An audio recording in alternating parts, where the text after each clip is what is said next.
Siapa yang belum pernah mengkonsumsi madu yang dihasilkan oleh lebah madu? Tentu saja, sebagian besar dari Sobat Agro pasti sudah pernah mengkonsumsi bahkan merasakan manfaat yang terkandung dalam madu, bukan? Seperti yang Sobat Agro tahu bahwa madu sendiri dihasilkan atau diproduksi oleh hewan yang berjenis serangga bernama lebah. Perlu Sobat Agro ketahui bahwa tidak semua jenis lebah dapat menghasilkan madu yang biasa dikonsumsi oleh manusia loh. Memang kerap kali lebah selalu dikaitkan dengan madu, tetapi itu bukan berarti bahwa semua jenis lebah dapat menghasilkan madu yang bisa dan aman untuk dikonsumsi oleh manusia atau makhluk hidup lainnya. Untuk dapat menghasilkan madu yang biasa dikonsumsi oleh manusia atau makhluk hidup lainnya, madu haruslah diproduksi atau dihasilkan oleh lebah khusus. Nah, jenis lebah khusus tersebut adalah lebah yang biasa kita kenal dengan nama lebah madu atau yang dalam bahasa ilmiah dikenal dengan apis. Pada video kali ini, Agrozin ID akan mengulas bagaimana lebah madu memproduksi madunya sendiri sehingga Sobat Agro semua bisa mengkonsumsinya. Penasaran?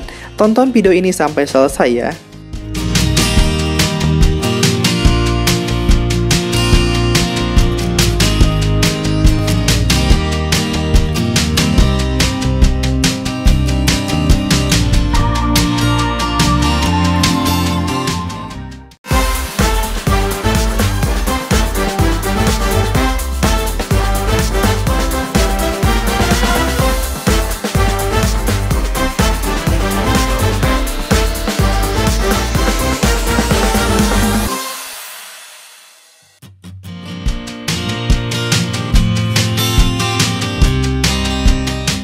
Perlu Sobat Agro ketahui bahwa serangga terbang satu ini selain dapat menghasilkan madu yang memiliki banyak manfaat, ternyata juga dapat menghasilkan serbuk sari atau juga dapat disebut dengan polen.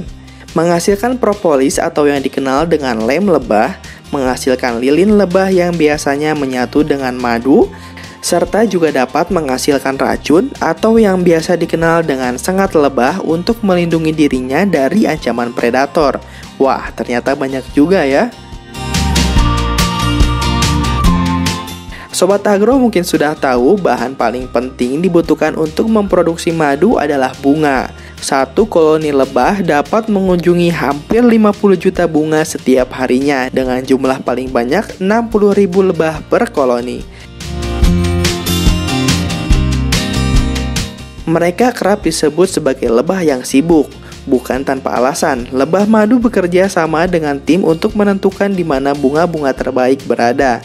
Mereka berkomunikasi dengan satu sama lain menggunakan benturan, suara, dan bahkan tarian yang dikenal dengan waggle dance.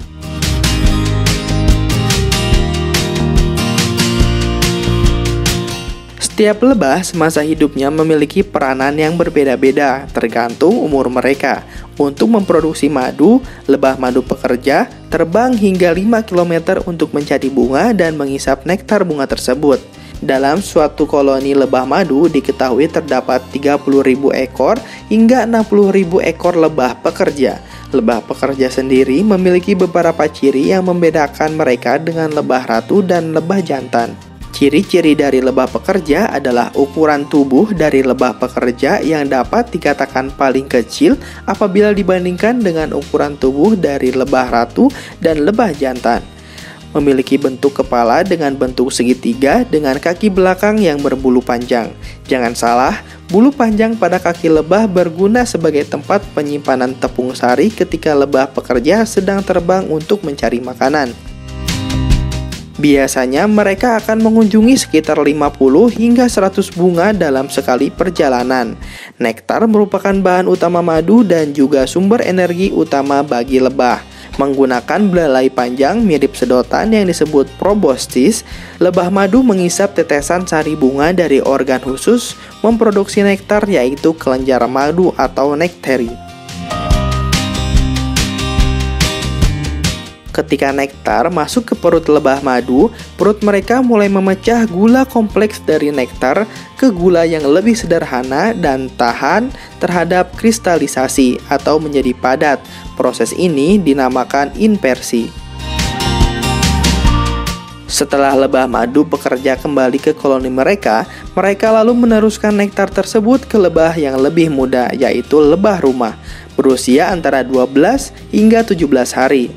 Lebah rumah mengambil nektar dari koloni dan mengemas ke dalam sel-sel lilin madu berbentuk segi enam. Kemudian, mereka mengubah nektar menjadi madu dengan mengeringkan menggunakan angin hangat dari kepakan sayap mereka.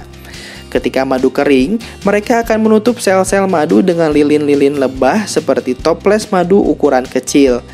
Nah, saat musim dingin, ketika bunga telah selesai bermekaran dan tidak banyak nektar tersedia, lebah pun dapat membuka toples ini dan membagikan madu yang mereka simpan. Lebah ratu menjadi satu-satunya lebah betina yang mana memegang peranan penting untuk kelangsungan hidup suatu koloni lebah madu. Mengapa demikian? Hal ini dikarenakan dalam suatu koloni lebah madu hanya terdapat satu lebah betina yang menjadi lebah ratu. Apabila dalam suatu koloni terdapat dua lebah ratu, maka kedua lebah tersebut akan berkelahi hingga salah satu dari kedua lebah ratu ada yang mati, atau juga sampai salah satu dari kedua lebah ratu meninggalkan sarang satu koloni lebah madu tersebut. Lebah ratu memiliki ciri-ciri yang dapat dikatakan sangat mencolok, seperti lebah ratu memiliki perut yang cenderung lebih panjang dibandingkan dengan lebah lainnya. Lebah ratu memiliki ukuran yang relatif lebih panjang dan sayapnya lebih pendek dibandingkan dengan bagian tubuhnya. Selain itu, lebah ratu memiliki ukuran dada yang lebih besar dibandingkan dengan lebah pekerja. Dan ciri terakhir dari lebah ratu adalah kepala dari lebah ratu berbentuk berbeda dengan lebah lainnya, yaitu berbentuk bulat. Nah, itu dia Sobat Agro, cara lebah memproduksi madunya sendiri dengan proses yang begitu panjang. Jangan lupa untuk terus dukung channel ini dengan cara like, komen, dan subscribe. See you next time Sobat Agro.